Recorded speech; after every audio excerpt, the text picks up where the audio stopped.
पानिपतचं स्मारक का? कारण का पानिपत मध्ये मराठे जिंकले नाही तर त्यांचा दारुण पराभव झाला. एक पानिपतच्या संदर्भात मी आपल्याला फक्त एवढंच निदर्शनास आणून देतो की इतक्या वर्षामध्ये पानिपतच्या लढाईला सातत्याने आपण म्हटलेलं आहे की ही आमची शौर्याची लढाई.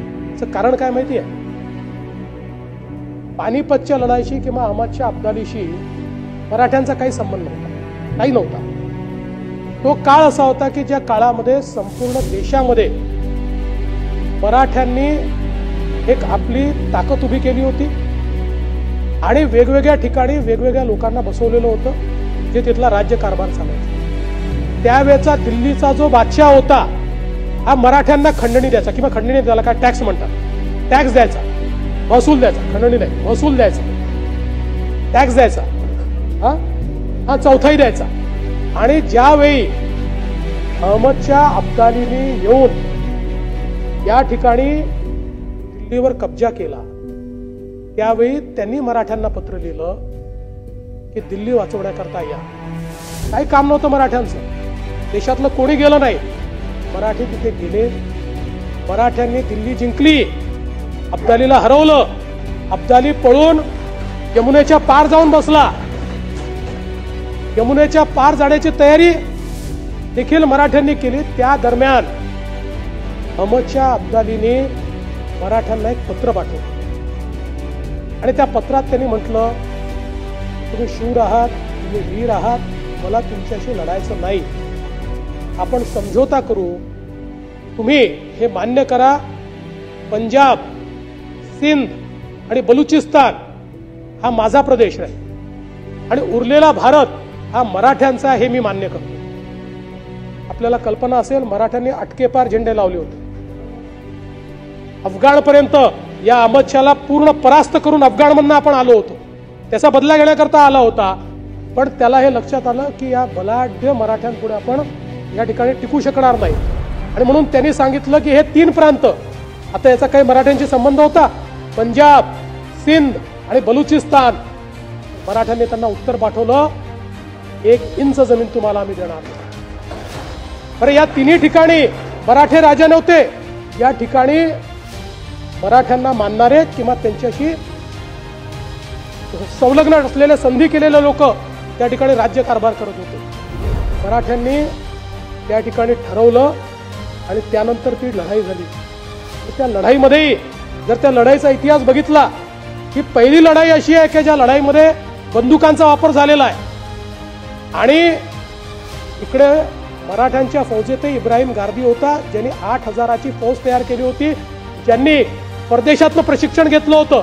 आणि तिकडे अहमदच्या अब्दालीकडे मोठ्या प्रमाणात अफगाण, इराण, तुर्कमेनिस्तान, अझरबैजान, उझबेकिस्तान अशा सगळ्या ठिकाणचे हे मर्सनरी ज्याला म्हणतात, म्हणजे ज्यांचं जगण्याचं साधन लढाई आहे, अशा प्रकारचे सगळे सैनिक त्याच्याजवळ होते. आणि लढाई जेव्हा सुरू झाली त्यावेळेस गोलाची लढाई आपण करत होतो, नवीन फॉर्मेशन केलं होतं. या नवीन फॉर्मेशनमध्ये मराठे या स्टेजमध्ये होते की आता ही लढाई त्यांच्या बाजूने आहे, जिंकले होते मराठे. आणि त्यावेळी 2 चुका झाल्या. म्हणजे खरं तर मराठे कसे लढले माहितीये? भाऊबंदकी होती, मराठ्यांना मदत आली नाही, त्यांची तर सोडा, पण ज्यांना मराठ्यांनी मदत केली त्याही देशातल्या राजाने 1 पैशाची मदत त्यांना केली नाही, तरी मराठे लढले. स्वतः करता नाही, या भारताकरता ते लढले. हे 3 प्रांत भारतात राहिले पाहिजे याकरता मराठे लढले. आणि दुर्दैवाने त्यावेळी सदाशिवराव भाऊंना असं लक्षात आलं की विश्वासराव आया झाले, सदाशिवराव हत्तीवरनं खाली आले त्यांना बघण्याकरता. ही कदाचित सगळ्यात मोठी चूक होती. आणि त्यानंतर म्हणजे मल्हारराव होळकर असतील, शिंदे असतील, एक असे लढवय्ये होते की ज्यांनी त्यांना दाण करून सोडली होती. पण दुर्दैवाने त्यावेळी हे जे फॉर्मेशन होतं गोलाचं ते आपण तोडलं. आणि ते तोडून ज्याचा उल्लेख आता बसल्या बसल्या भास्कररावांनी केला की थोडी वन अपमॅनशिप ज्याला अलीकडच्या काळात म्हणतो तशा पद्धतीनं तो फॉर्मेशन तोडण्यात आलं. आणि त्यानंतर ती लढाई थोडी टिल्ट व्हायला लागली आणि त्यात या अहमदच्या अब्दालीने सांगितलं, बघा सेनापती मारला गेलाय. मारले नव्हते गेले तोपर्यंत, हा तुमचा हत्ती रिकामा दिसतोय, सेनापती मारला गेलाय.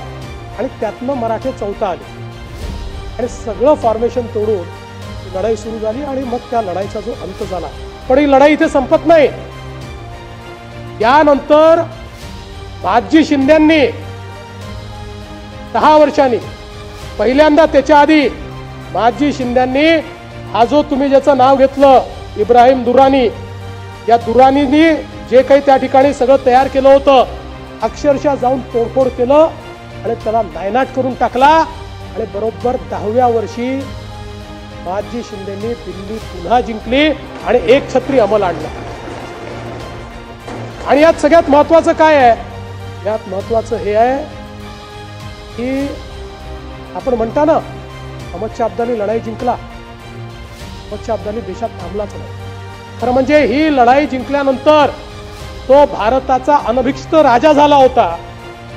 पण मराठ्यांनी त्याचे हौसले इतके पस्त केले होते की पानिपतच्या लढाईनंतर तो आपल्या गावी परत चालला गेला. त्याने त्याच्यानंतर लढाई केली नाही. हा, आणि म्हणून पानिपतच्या लढाईला मराठी माणूस कधी, ते शल्य आमचं आहे, पण कधी पानिपतच्या लढाईमध्ये आमचा पराभव झाला असं आम्ही मानत नाही.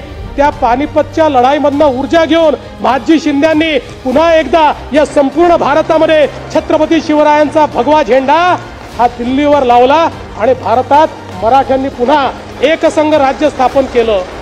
आणि म्हणूनच ही मराठ्यांच्या शौर्याची लढाई आहे. स्वतःकरता लढले नाहीत, या देशाकरता मराठे लढले. आणि म्हणूनच या ठिकाणी आमच्या शौर्याचं स्मारक हे तयार झालं पाहिजे. आणि छत्रपती शिवाजी महाराज जे आमच्या शौर्याचं प्रतीक आहे त्यांचा, आणि ही आपली मागणी नाही आहे, आपले जे मराठे तिथे राहिले, रोड मराठा आहे आमचे तिथे, ते सगळे माझ्याकडे आले आणि त्यांची खंत होती, ती खंत होती.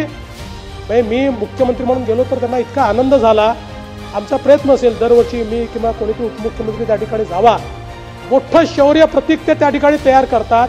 त्यांची खंत होती की मराठ्यांनी इतकी मोठी लढाई केली, ही जागा आहे, इथे स्मारक छोटंसं त्या काळात तयार झालेलं आहे, पण त्यानंतर काही झालेलं नाही आहे, चांगलं स्मारक व्हावं. आणि त्यांची इच्छा होती या ठिकाणी छत्रपती शिवरायांचा अश्वारूढ पुतळा हा तयार व्हावा. आणि म्हणूनच हे स्मारक आपण करतोय. त्यामुळे आपली भावना चांगली होती, पण कृपया याला पराभवाचं प्रतीक मानू नका. यातनंच आपण विजय मिळवलेला आहे, मराठे विजयी झाले आणि हा देश एकसंघ ठेवलाय. आणि म्हणून आपण या ठिकाणी स्मारक करतोय. एवढंच मी आपल्या निदर्शनास आणून देतो.